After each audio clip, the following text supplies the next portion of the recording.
Étape 2, l'analyse des besoins et leur retranscription en objectifs opérationnels. La construction d'un plan de développement des compétences est quelque chose de très complexe.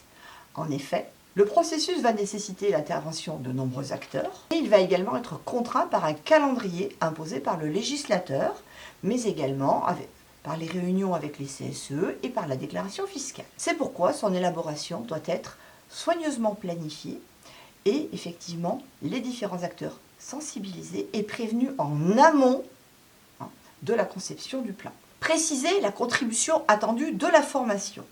Il s'agira effectivement d'identifier et d'estimer quels sont parmi tous les facteurs qui ont une incidence sur un problème ou un projet, ceux qui dépendent de la formation et les autres.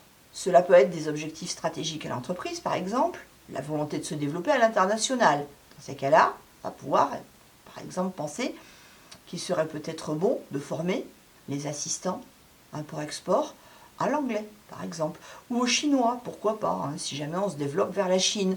Oh, c'est embêtant, on n'a aucun assistant qui parle le chinois. Ben, on va peut-être mettre en place effectivement des cours de chinois, dans ces cas-là, pour les assistants en charge donc, de cette partie du commerce international.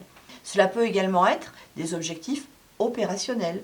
Par exemple, progresser de 10% sur le marché européen. Quelles vont donc être les formations qui vont répondre à ces besoins? Décrire et comparer les profils professionnels souhaitables et réels.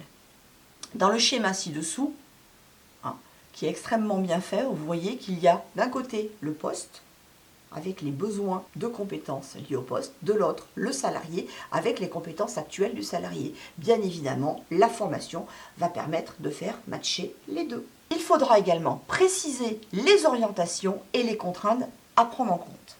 On va donc vérifier en conséquence les cohérences à respecter dans le cadre du projet de l'entreprise, mais également toutes les contraintes de fonctionnement à prendre en compte. Les types de matériel, les rythmes de travail, les plans de charge, la disponibilité des effectifs, etc., etc.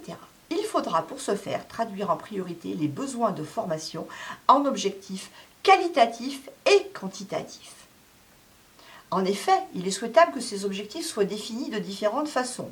En termes opératoires, c'est-à-dire évaluables.